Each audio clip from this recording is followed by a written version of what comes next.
নমস্কাৰ ছাত্ৰ ছাত্ৰীসকল আজি আমি নৰ এটা ডাঙৰ বিশেষত্বৰ বিষয়ে পঢ়িম ইয়াকে মই নৰ যাদু নাম দিছো এতিয়া চোৱা এটা সংখ্যা নৰে হৰণ যাব নে নাই হেতু আমি অতি সহজে নৰে হৰণ নকৰাকৈ গম পাব পাৰো কেনেকে চোৱা ইয়াতে মই কেটামান নৰে হৰণ যোৱা সংখ্যা লৈছো 18 36 72 এতিয়া চোৱা 18ৰ অংক দুটা যদি আমি যোগ কৰো 18ৰ অংক দুটা হল 1 + 8 1 + 8 যদি আমি কৰো কি হ'ব 1 + 8 9 তেনেকে 3 + 6 যদি কৰো 3 + 6 হ'ব 9 আৰু 72ৰ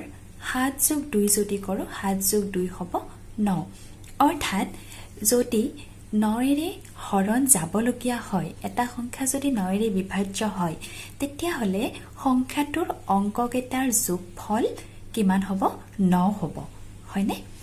হি যাদুটো এইটোৱে অৰ্থাৎ তোমালোকে নৰে হৰণ নকৰাকৈ এটা সংখ্যা নৰে হৰণ যাব নে নাই হেতু অংককেইটা যোগ কৰিয়ে কৈ দিব পাৰিবা এতিয়া চোৱা মই ইয়াত এটা ডাঙৰ সংখ্যা লৈছো 729 এটা 729ক নৰে হৰণ যাব নে নাই আমি কেনেকে গম পাম 7 + 2 + 9 কিমান হ'ব 7 2 9 9 9 18 এবাৰ 18ৰ 1 আৰু 8 যদি যোগ কৰো কিমান হ'ব 1 + 8 9 অৰ্থাৎ 729ক নৰে হৰণ যাব তেনেকে আমি এইটো চোৱা এইটো কৰিছো 324ক 3 + 2 + 4 কিমান হ'ব 3 2 5 5 4 9 অৰ্থাৎ 324কো নৰে হৰণ যাব এইবাৰ আমি এইটো লৈছো এইটো তোমালোকে কৰাছোন মোৰ লগত একেলগে কৰা চোৱা 1 + 3 + 3 + 1 কিমান হ'ব 1 + 3 + 3 + 1 3 1 4 4 3 7 7 1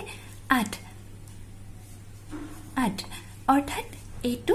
নৰে বিভাজ্য নহয় আমি গম পালো ইয়াক হৰণ নকৰাকে আমি গম পালো এইটো নৰে হৰণ নাযায় বাকি যে দুটা সংখ্যা ডাঙৰ সংখ্যা আমি লৈছিলো এই দুটা নৰে যে হৰণ যায় আমি এনেকে কৰিয়ে গম পালো এতিয়া তোমালোকে আকৌ কিছুমান সংখ্যা যেনেকে ধৰি লোৱা 54 তাৰ পিছত 81 এবিলাক যে নৰে হৰণ যায় কেনেকে গম পাবা হেতু কৰি চাবাছোন আজিলে ইমানে ভিডিওটো চোৱাৰ বাবে ধন্যবাদ